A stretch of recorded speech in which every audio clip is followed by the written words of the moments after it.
I think we're really significantly affected as British Muslims by mental health issues.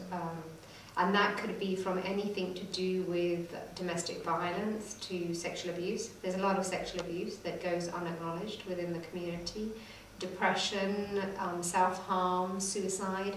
A lot of these things are still very taboo in the Muslim community. Then when people move to another country, it brings with it a whole load of challenges in terms of understanding another context, the pressures of social isolation, not having a system that you understand or that fits with your ways of thinking and your beliefs. And so there's extra pressures.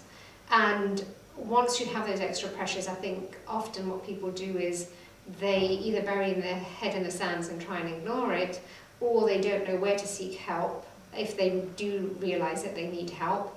And then they don't know if the people who are going to respond to them are going to understand all of these kinds of issues as well as their beliefs and values, and help them try and find solutions that fit within those.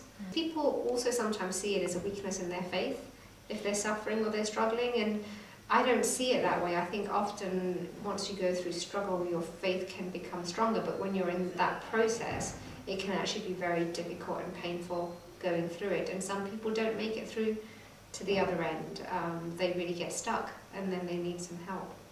I think people's faith is a really massive resource, which I guess mainstream mental health services don't tend to acknowledge, because modern day psychology or a lot of the therapeutic fields separated themselves from religion and spirituality, and so it's not considered a helpful thing always in mental health. If anything, it's often considered to be a threatening or risk factor, because it might feed into people's psychoses or delusions and things.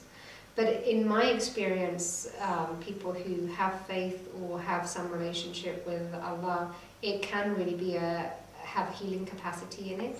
So there's a lot of scope, but it's also whether you feel comfortable in working with their faith beliefs. And sometimes their faith beliefs are also quite skewed, it has to be said. Sometimes people, for example, interpret things as being a punishment from Allah, and they're not often a punishment from Allah. They may be a challenge, but the punishment and the lack of forgiveness comes from others and from ourselves, and we forget that Allah is Ya Ghaffar, the most forgiving and the most turning. There's a lot of work to be done. There needs to be growing awareness within the community, so more openness and discussion about some of the things that we don't really want to acknowledge.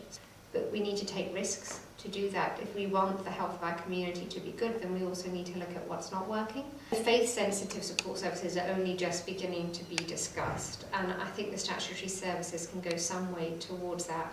But most of the therapeutic models that exist are based very much on kind of Western philosophy and ideas and ideals. And so to develop something that's going to be Islamically centered requires really delving into our own heritage and Islamic theology and philosophy.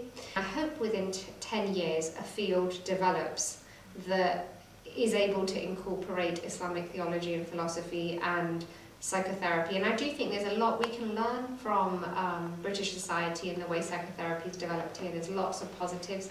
So a really integrated model, but that's going to require a lot of discussions between practitioners, a lot of openness, some rigor, some accountability in the work that's actually delivered, and an infrastructure. And I'm not sure where that infrastructure would come from, whether it would come from within the Muslim community or whether it comes from within the statutory sector. But there needs to be a relationship between the two, because it will have to face also with this interface with the statutory sector, especially around things like child protection or other more serious issues. So there needs to be a relationship. There needs to be a bridge, really.